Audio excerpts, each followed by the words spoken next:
જય શ્રી કૃષ્ણ બધાને. તો આખરે વસ્તી ગણતરી પતી અને અમે બીમાર પણ થયા. બીમાર તો હતા જ તે, ઝાંસીથી આવ્યા પછી તડકામાં જે કંઈ અમે વસ્તી ગણતરી કરી અને એવું થતું હતું કે એકવાર દવા લઈએ પછી સારું થઈ જાય, ફરીને 2-3 દિવસ સ્કૂલે નોર્મલી જઈએ, ફરીને રાત્રે તાવ આવી જાય.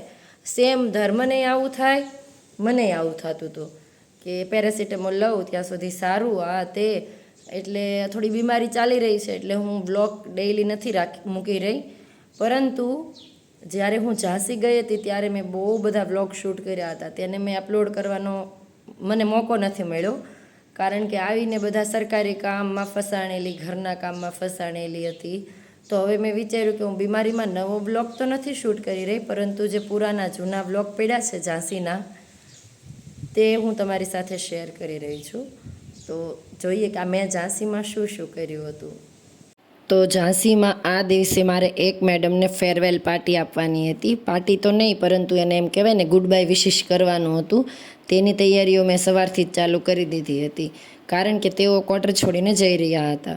જે બધું કામ જલ્દી વહેલા જાગીને કરી નાખ્યું છે, કારણ કે આજે દેવાની છે મારે એક પાર્ટી.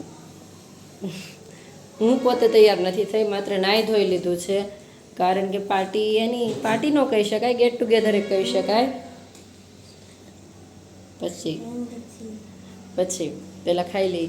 તો જ્યારે મને અહીંયાથી મોકલી હતી ત્યારે બધી જ એસીઓ મેડમે મને પાર્ટી આપી હતી. મારે તો પાર્ટી આપવાની જ હતી બધાને નોકરીની, કારણ કે મારા માથામાં એટલા મેણા માર્યા હતા એ બધાએ કે પાર્ટી ક્યાં. તો મેં તો આપી હતી, પણ સાથે જેસીઓ મેડમે બધાના રાજ્યોની પરંપરાગત વાનગીઓ બનાવી, 2-3 વાનગીઓ બનાવીને આવા બિઝી શેડ્યુલમાં તેઓ મારા માટે ગેટ ટુગેધર કર્યું હતું. તો એ પાર્ટીને, એ ફેરવેલને આપણે કઈ રીતે ભૂલી શકાય. એટલે મેં વિચાર્યું હતું કે આજે એ મેડમ ક્વાર્ટર છોડીને જઈ રહ્યા છે, તો મારો વારો છે કે હું કંઈક બનાવું. એટલે હસબન્ડે મને બહારથી સમોસા, ગુલાબજાંબુ, મીઠાઈ વગેરે લાવી દીધું હતું, અને બાકી બધું મેં ઘરે તૈયાર કર્યું હતું. અને હવે હું તૈયાર થવા બેઠી હતી પોતે. એ વખતે ઝાંસીમાં આટલો બધો તાપ પડતો હતો, 9 તપ્પા, એટલે કે 9 દિવસના એ લોકોના 9 તપ્પા હોય ત્યારે વર્ષનો સૌથી વધારે તાપ હોય. એટલે મેં કોટનનો ડ્રેસ પહેર્યો હતો અને મેં વિચાર્યું હતું કે કાંઈ નથી કરવું, એક અંબોડો વાળી લેવાનો છે આપણી ગુજરાતણ જેમ. એટલે ગરમીની ફેવરેટ હેરસ્ટાઈલ, વાળને ઉપર બાંધી દેવાના, એની જેમ મેં ઉપર અંબોડો બાંધી દીધો હતો. અને હવે રિલેક્સ થઈને હું એ લોકોને સર્વ કરી શકીશ અને મારા ઘરનું કામ પણ કરી શકીશ. પાર્ટીનો ઓનર તરીકે હું હતી એટલે મારે થોડું રેડી થવું તો બનતું હતું, છતાંય મેં અંબોડો લીધો હતો. પછી મેં વિચાર્યું કે ચાલો થોડા રેડી થઈ જઈએ. અને આ મારી ફેવરેટ ક્રીમ, દર વખતે હું આ ક્રીમ વાપરું છું ઇનસાઇટની, અને વાપરીને જો એની આવી હાલત કરી નાખી છે.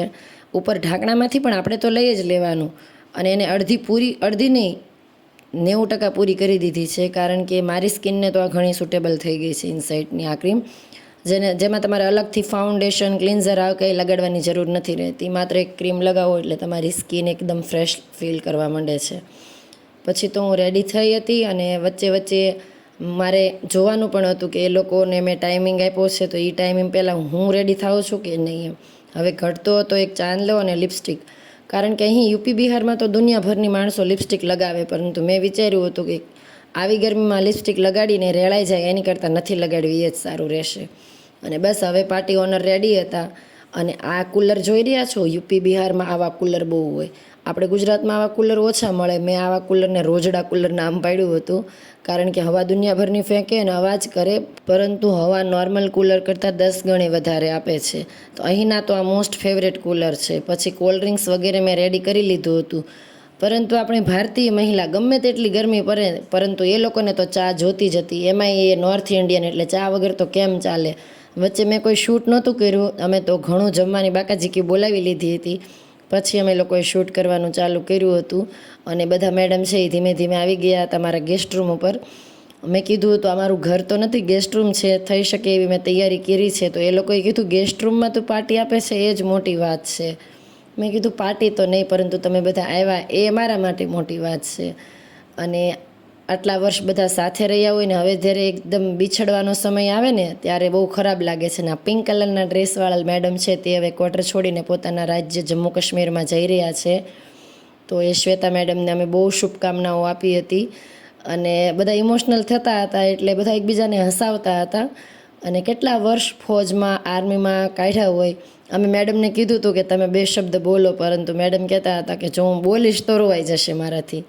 તો અમે કીધું કે ચાલો રોવું તો નથી, પરંતુ કંઈક ફની આપણે એવી રીતે મસ્ત મજાની વાતો કરીએ. સૌથી પહેલાં ચા, પછી અમે લોકોએ જે કાંઈ અમે નાસ્તાની તૈયારી કરી હતી નાસ્તો, અને લાસ્ટમાં કોલ્ડ ડ્રિંક્સ લઈ અને બધાએ નાનકડું ગેટ ટુગેધર કર્યું હતું ને ખૂબ શુભકામનાઓ પણ પાઠવી હતી. हाँ फिर मिलेंगे. आप अपना अपना स्टेट बताओ. आपका स्टेट? मैं राजस्थान से बिहार, हम महाराष्ट्र से. हम गुजरात से. पूरा गोकुलधाम सोसाइटी है यहाँ पे. सब अपने अपने राज्य के कल्चर को मेंटेन करते हुए.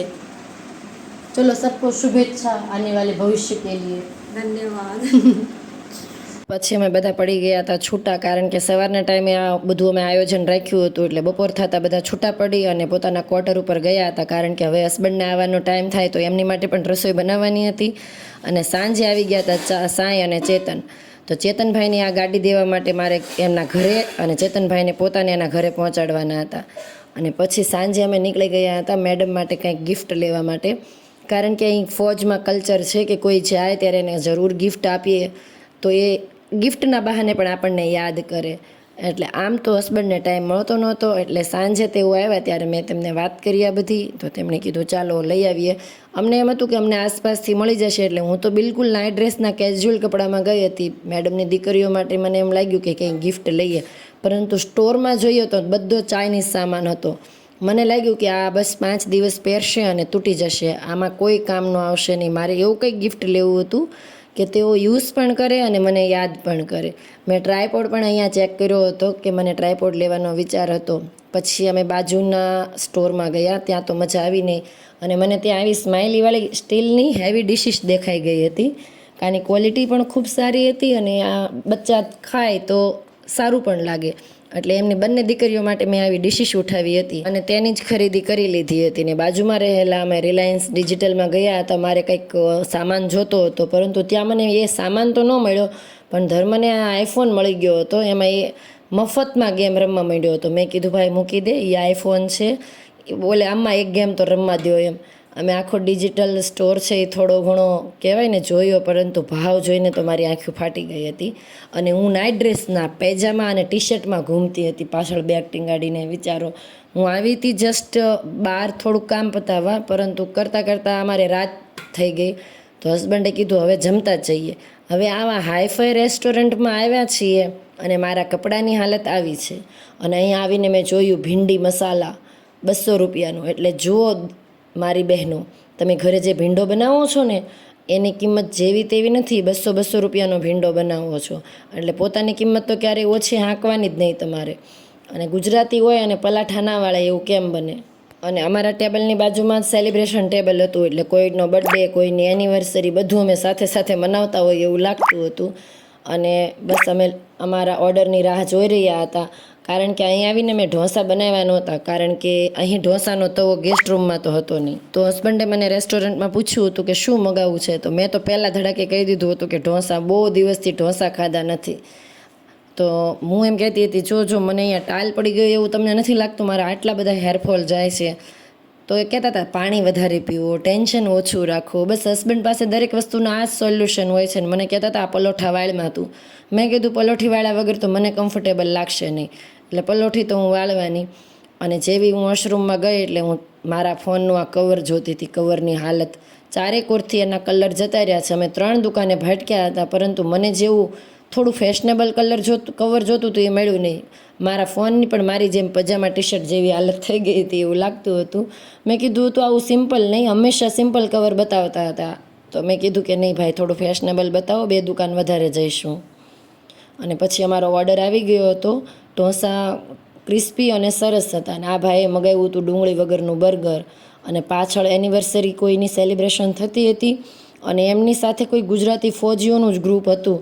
અને તેઓ મને કદાચ ઓળખી પણ ગયા હતા, કારણ કે વારંવાર સામે જોઈ રહ્યા હતા અને વિડીયો એમ વાત કરતા હતા. પરંતુ તેમણે બોલાવીને કીધું નહોતું કે બેન તમે જ વિડીયો ઉતારો એ ને. અમે પણ તેમને તેમનો ટાઈમ એન્જોય કરવા દીધો અને અમે અમારો ઢોસા ટાઈમ એન્જોય કર્યો હતો. કારણ કે ઢોસા આવી જાય એટલે તો બધું પૂરું થઈ જાય. મને દરેક સાઉથ ઇન્ડિયન ડિશ આટલી ભાવે છે, એવું નહીં કે ઢોસા જ. એટલે મારા હસબન્ડ મને કહે છે તે ગુજરાતમાં ખામખા જન્મ લઈ લીધો, તારે તો સાઉથમાં જન્મવાની જરૂર હતી.